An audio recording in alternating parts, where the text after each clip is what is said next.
नमस्कार दोस्तों, कैसे हो आप सब। हम उम्मीद करते हैं आप सब बढ़िया होंगे। दोस्तों, आप सब जो हमारी वीडियो को प्यार दे रहे हैं उसके लिए हम दिल से आपके आभारी हैं। जो लोग चैनल पर नए आए हैं, प्लीज चैनल को सब्सक्राइब जरूर कर लें और वीडियो को लाइक जरूर कर लें। इससे आपकी और हमारी दोस्ती बढ़ जाएगी। तो ज्यादा समय न लेते आज की कहानी को शुरू करते हैं। हम उम्मीद करते हैं आपको ये कहानी जरूर पसंद आएगी। अगर आपके पास भी कोई डरावनी कहानी है तो आप हमें फेसबुक पे भेज सकते हैं। तो चलिए डरावना सफर शुरू करते हैं। मेरा नाम महेश है। मैं पिछले 35 सालों से ट्रक चला रहा हूँ। यह कहानी जो मैं आपको बताने जा रहा हूँ वह एकदम सच्ची घटना के बारे में है। मैं पहले कभी भूतों पर यकीन नहीं करता था, लेकिन इस घटना के बाद मुझे यकीन हो गया कि भूत होते हैं। यह बात 1990 की है और मैं उस वक्त कश्मीर के जंगलों के बीच अपना ट्रक लेकर जा रहा था। गर्मियों की बात थी, लेकिन कश्मीर के जंगल बेहद ही ठंडे थे। मेरे साथ मेरा क्लीनर अब्दुल भी था। अब्दुल और मैं दोनों ही यूपी के रहने वाले थे, मगर हमें ट्रक लेकर दूर दूर जाना पड़ता था, जैसा कि सभी ट्रकर्स को करना पड़ता है। यह दिन का वक्त था। हम जंगल के बीच सड़क में ट्रक लेकर जा रहे थे। सड़क में ज्यादा गाड़ियां नहीं थी। इक्का दुक्का कभी कभी मिलिट्री के ट्रक्स या फिर रोडवेज की बसें दिख जाती थी। हम काफी देर से सड़क में थे कि अचानक से इंजन गर्म होने लगा और इंजन में से धुआं उठने लगा। इसलिए मैंने ट्रक को सड़क के किनारे लगाया और कुछ देर तक ट्रक को ठंडा होने दिया। और तब तक मैं और अब्दुल ट्रक से नीचे उतरकर सड़क के किनारे जंगल की हरी घास में जाकर लेट गए। उस वक्त दिन के 3 बज रहे थे। कुछ देर अब्दुल और मैंने बातें की, फिर न जाने कब मेरी आंख लग गई और मैं वहीं जंगल की हरी हरी घास में लेटे लेटे ही सो गया। जब मैं गहरी नींद में था तब किसी ने मेरी छाती पर हाथ रखा और मुझे जोर से हिलाया। मैंने हड़बड़ाकर आंखें खोली तो देखा शाम हो चुकी थी। सूरज पहाड़ों के पीछे छुप चुका था, मगर अभी पूरी तरह से अंधेरा नहीं हुआ था। मैंने कहा, अबे यार अब्दुल, तूने मुझे जगाया क्यों नहीं? मैं कितनी देर से सो रहा। मैं ऐसा कहते कहते चुप हो गया। मैंने आसपास देखा। अब्दुल वहां मेरे आसपास कहीं नहीं था, जबकि अभी कुछ सेकंड्स पहले ही उसने मेरी छाती पर हाथ रखकर मुझे लाया था और उसके ऐसा करते ही मेरी आंख खुल गई थी। उसे मेरे आसपास ही होना चाहिए था। खैर, मैंने सोचा शायद वो ट्रक के अंदर होगा। मैं उठकर खड़ा हुआ और कपड़े झाड़ते हुए एक पेड़ के पीछे जाके एक नंबर करने लगा। मैंने अब्दुल को आवाज दी, अब्दुल, जरा ट्रक स्टार्ट करके देख दो। मगर अब्दुल ने कोई जवाब नहीं दिया और ना ही उसने ट्रक स्टार्ट किया। मैंने पेड़ के पीछे से सिर बाहर निकाल के ट्रक की तरफ देखा और फिर थोड़ा जोर से अब्दुल का नाम पुकारा, अब्दुल, अब्दुल, अबे कहाँ मैं गया? मगर फिर भी अब्दुल ने कोई जवाब नहीं दिया। मैंने अपना काम खत्म किया और फिर मैं ट्रक की तरफ गया। मुझे लगा कहीं अब्दुल ट्रक में जाकर सो तो नहीं गया। ट्रक में चढ़कर मैंने देखा अब्दुल ट्रक में भी नहीं था। यहां तक भी सब कुछ नॉर्मल ही था। मैंने सोचा हो सकता है कि वह सोच के लिए कहीं चला गया होगा, इसलिए मैंने थोड़ा इंतजार किया। ट्रक की चाबी मेरे पास नहीं थी और ना ही वो ट्रक में थी। चाबी अब्दुल के पास ही होगी, सोचकर मैं उसके लौटने का इंतजार करने लगा। तब तक मैं बोतल से पानी डाल के ट्रक के कांच साफ करने लगा। जब मैं बाहर से ट्रक के कांच साफ कर रहा था तब मुझे एक झलक ऐसी दिखाई दी जैसे ट्रक के अंदर कोई बैठा हुआ है। फिर अचानक से वो परछाई गायब हो गई। मुझे लगा शायद मेरी ही परछाई होगी, क्योंकि मैं कांच ही तो साफ कर रहा था। तब मुझे मेरे पीछे से कुछ आहट सुनाई दी। मैंने पलटक पीछे देखा।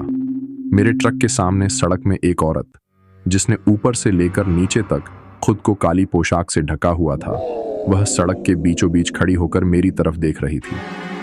अंधेरा होने लगा था, इसलिए बिल्कुल साफ तो नहीं दिखाई दे रहा था, पर इतना पता चल रहा था कि कोई औरत खड़ी है। मैंने सोचा आसपास कोई गांव या घर होंगे। मैंने उसे आवाज दी, आप बहन कौन हैं आप, और यहाँ इतने अंधेरे में क्या कर रही हैं? उसने कोई जवाब नहीं दिया। मैंने सोचा वह शायद किसी बस या गाड़ी का इंतजार कर रही होगी या कोई आने वाला होगा तो वह उसके आने का इंतजार कर रही होगी, पर वह सड़क के बीचों बीच खड़ी होकर देख रही थी। ये बात थोड़ा अजीब थी और उसने मेरी बात का कोई जवाब भी नहीं दिया था और ना ही वो हिलडुल रही थी। उसके बाद मैंने उसको उसके हाल पर छोड़ा और ट्रक की हेडलाइट साफ करने लगा। अभी भी डूब चुके सूरज की काफी रोशनी हो रही थी, जिसमें मुझे काम करने में कोई परेशानी नहीं हो रही थी, मगर फिर भी रात का अंधेरा घिरने लगा था। जब मैं हेडलाइट साफ करने में मग्न था तब मुझे ऐसा लगा जैसे कोई मेरे एकदम पीछे खड़ा है।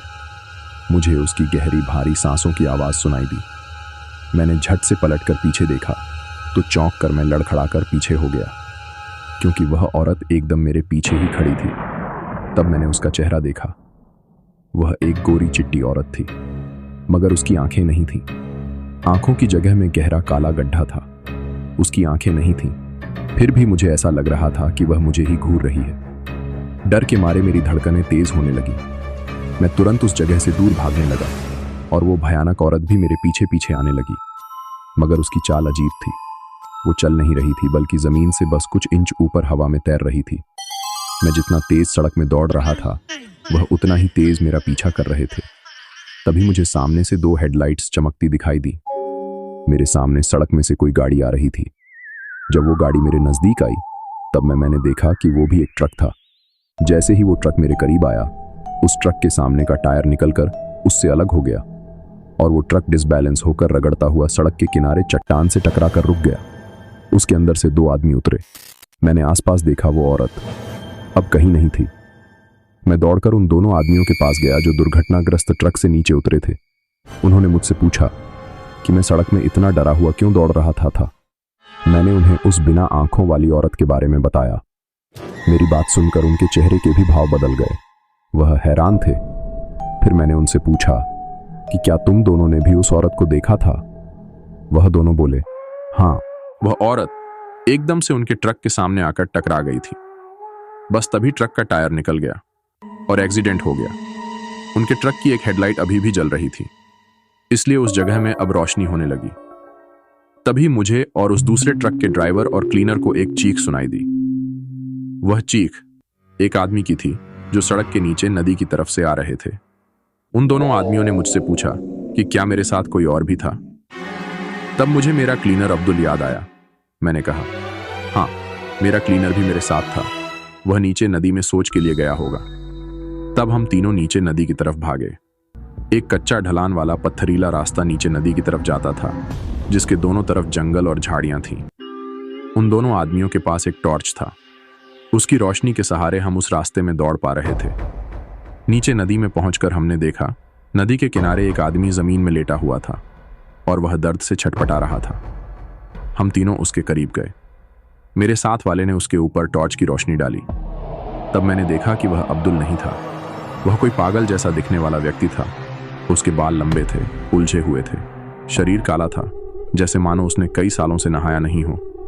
उसके कपड़े पुराने, गंदे और फटे हुए थे। उसने अपने दोनों हाथों से अपना चेहरा ढका हुआ था और वह जोर जोर से रो रहा था। मेरे साथ आए दोनों आदमियों ने उस आदमी को पकड़ा और उसके दोनों हाथों को उसके चेहरे से हटाया। तब जो हमने देखा, वह देखकर हम एकदम से चौंक पड़े। उस आदमी की दोनों आंखें गायब थीं। आंखों की जगह में सिर्फ काला गहरा गड्ढा था जिसमें खून भरा हुआ था। वह पागल आदमी खड़ा उठा और पागलों की तरह भागता हुआ नदी की तरफ बढ़ा।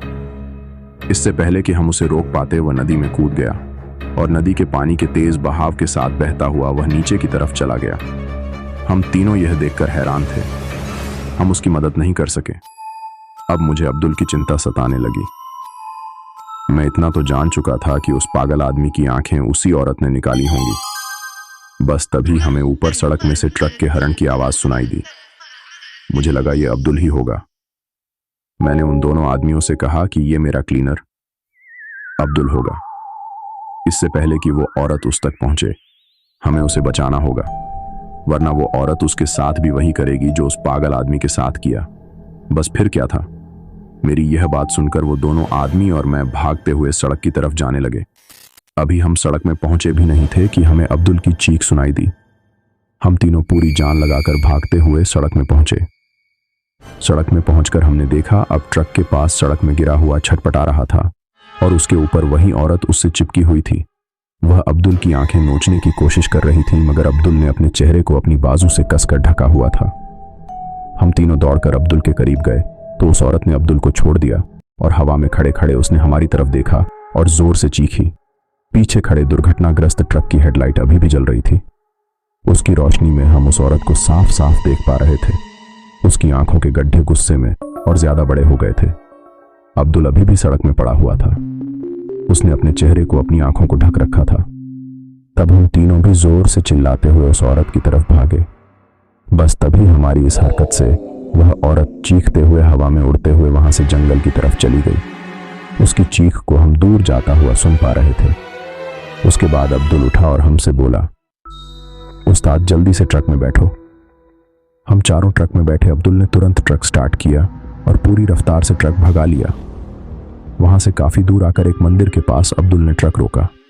उस मंदिर के बाहर पहुंचकर हम चारों ने चैन की सांस ली।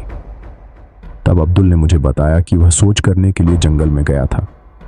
वहां उसे पेड़ की टहनियों में फंसा हुआ एक हिरण दिखाई दिया। उस हिरण की सींग एक पेड़ की टहनी से फंसी पड़ी थी। तब वह उस हिरण की सींग उस टहनी से निकालने लगा, इसीलिए उसे वापस लौटने में देर हो गई थी। फिर उसने जब हिरण की सींग को टहनी से मुक्त किया, उसी वक्त उसे किसी की चीख सुनाई दी, तो वह घबराहट में वापस ट्रक की तरफ लौटा। तब वहां उसने एक दूसरा दुर्घटनाग्रस्त ट्रक देखा। उसने अपने ट्रक में चाबी लगाकर ट्रक का हॉर्न बजाया। बस उसी के बाद पता नहीं कहां से वह अखंड चुड़ैल आ गई। उसने उसके ऊपर हमला कर दिया, इसीलिए वह जोर से चीखा और कुछ पल बाद हम लोग वहां पहुंच गए। तब मैंने अब्दुल से पूछा कि अखंड चुड़ैल कौन है। तब अब्दुल ने बताया कि उसने भी उस चुड़ैल के बारे में सिर्फ सुना ही था। वह जंगलों में भटकती है और अकेले लोगों पर हमला करती है और फिर उनकी आंख नोच डालती है। तब उस दूसरे ट्रक वाले दोनों आदमियों ने भी मुझे बताया कि उन्होंने भी इस चुड़ैल के बारे में सिर्फ सुना ही था, मगर यह चुड़ैल सच में होगी, इसकी उन्होंने भी कल्पना नहीं की थी। उस रात के बाद दोबारा वैसी कोई भयानक घटना तो मेरे साथ नहीं घटी, पर जब भी मैं अकेला होता था मुझे ऐसा लगता था कि मैं अकेला नहीं हूँ। कोई मेरे पीछे है, कोई मेरे आसपास है, कहीं कोई मुझे देख रहा है, घूर रहा है। मुझे ऐसा लगने लगा।